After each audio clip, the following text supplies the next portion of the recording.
All right, welcome back, ladies and gentlemen. Hope you're doing great today. In today's video, firstly, let's just mention one thing from yesterday. I was really surprised, and still am surprised, that almost 100,000 people have viewed yesterday's video. I'm really surprised by that. And as a result of that, I thought, looking at all the comments and the questions where people were asking, well, Neil, that's great. You keep showing all these things that were forecast, some of them 7-8 years ago, and they've already happened. But is there anything that you've seen as a report, as a war game, as an exercise that hasn't yet happened? And the answer is yes. And it's right here in this report. So we're going to go through this today, and I think you will find it as fascinating as I did. So let's go over to the shared screen now then. So here it is. Exclusive IMF, which is the International Monetary Fund, 10 countries simulate a cyber attack on the global financial system. And here we go, here's the 10 countries here. Although that's not quite accurate, because the IMF, the BIS, the World Bank, they are not countries, they are private institutions. But yet they are treated the same way as countries. Rather bizarre and amusing. Okay, so here we go then. This was an exercise that was conducted on December the 9th, just last year in 2021. Israel on Thursday led a 10-country simulation of a major cyber attack on the global financial system in an attempt to increase cooperation that could help to minimize any potential damage to financial markets and banks.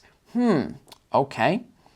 The simulated war game, keyword here, I'm going to highlight the keywords in pink. The simulated war game, as Israel's finance ministry called it and planned over the past year, evolved over 10 days, with sensitive data emerging on the dark web. The simulation also used fake news reports. It's always funny when we hear that, fake news reports, because most of them are real, that in the scenario caused chaos in global markets and a run on banks. It was probably something like the fake news report was, get your money out of the banks now.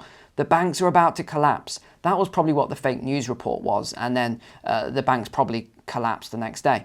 So this simulation featured several types of attacks that impacted global foreign exchange and bond markets, liquidity, keyword here. What is liquidity? It is money, currency in liquid accounts. Integrity of data and transactions between importers and exporters. These events are creating havoc in the financial markets, said a narrator of a film shown to the participants as part of the simulation.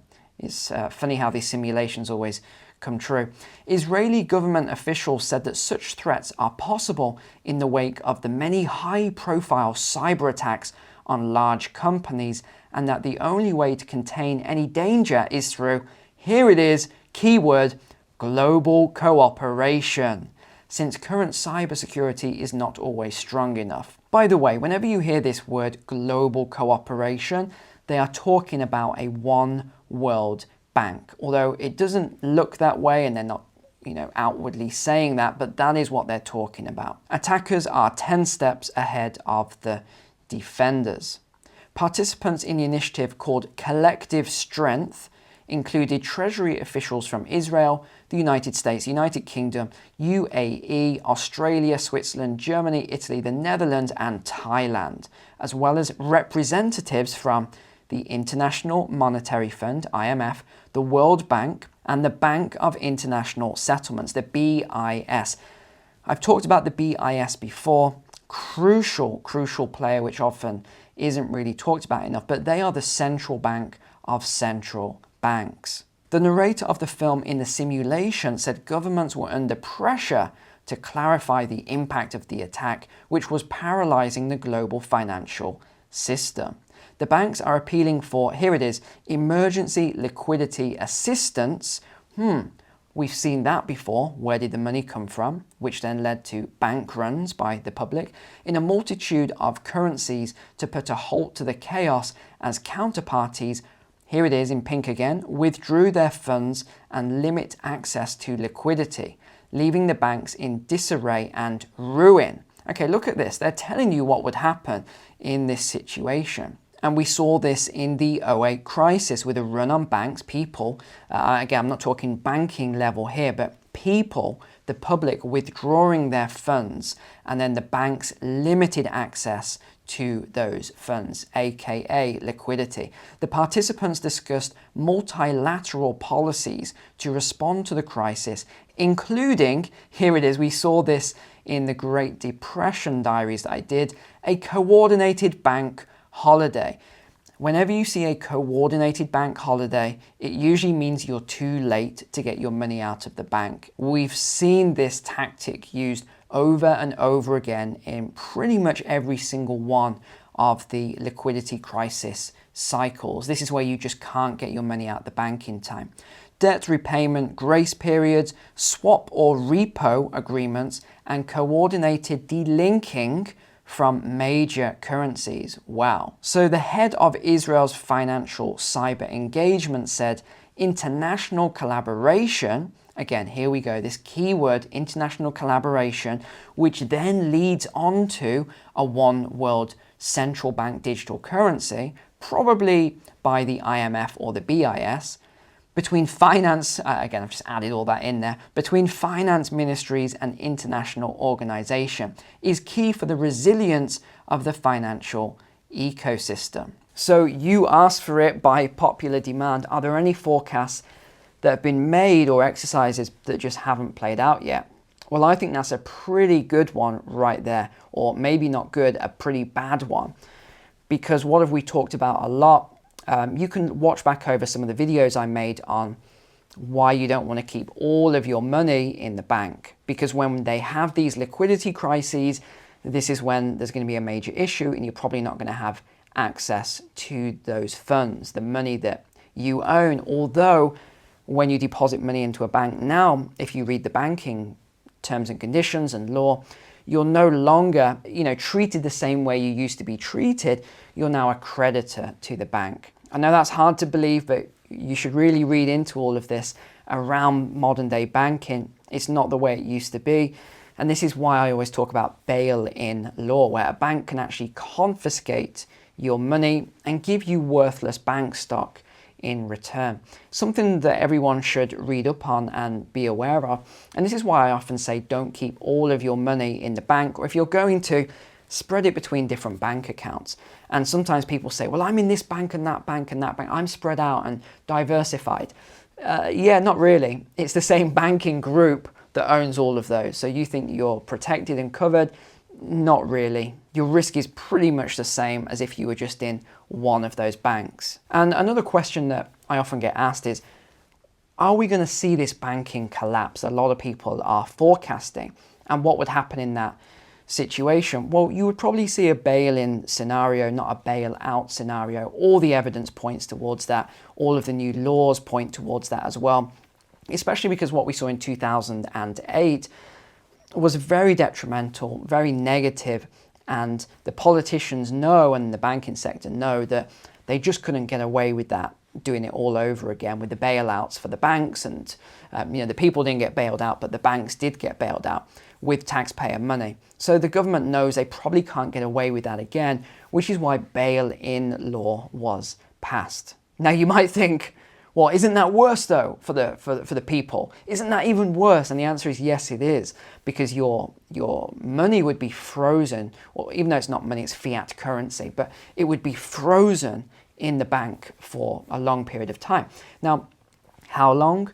I often look at the Great Depression, and again, I revert back to those diary series that I covered. By the way, just a point on that, a lot of people keep asking, how can I get those diaries, Neil? Can I read these diaries? Where can I buy them? I've said this over and over again. Those diaries were private family diaries. You will not be able to get access to those diaries, but you can read the Great Depression diaries, which is a book and a section of that I actually used in that diary series. So you can purchase that online or wherever you want to buy it, order it from a bookstore or whatever. The Great Depression Diaries is really, really good book. But what actually happened during that period then, these are some of the most unique and interesting stories from that period. People would go to the bank manager and say, am I safe to put my funds in the bank? And he would say, oh yes, perfectly safe. And they say, well, all of these other banks in the next town across have, they've closed their doors and they haven't opened for a week and no one can get their money. Oh yes, no problem at all. So someone would put their money deposit into the bank. The next day the bank's closed. These are the sort of stories that you will read in these diaries, or if you watch that video series. So overall, these exercises that we keep seeing in these reports, I don't look at them as, oh, that's interesting, that was just an exercise. I look at it more as a forecast. I look at it as, this is what they've been working on, these are the exercises. There is a high likelihood in the future that there could be some sort of a coordinated cyber attack on the global financial markets, which could run to a banking crisis, which could lead to some of your money in the bank getting locked up. So again, I'm not going to go into all of that aspect because I've covered it on multiple videos. I cover it in the Patreon, the private community, how to safely allocate your money and all of that sort of stuff. So I'm not going to go into all of that today, but hopefully that just gave you a sort of warning about, maybe it's time for you to start looking into where your money is currently held. How safe is it? Do you want to leave it there? Is there a risk to just leaving it there? Even with inflation, looking at the rates of inflation we have approaching 10% for a lot of Western nations very soon. If you're leaving your money in the bank anyway and just not doing anything with it, it's losing 10% of its purchasing power just by being sat there in the bank, while the bank is using it for liquidity and profit-making purposes, by the way.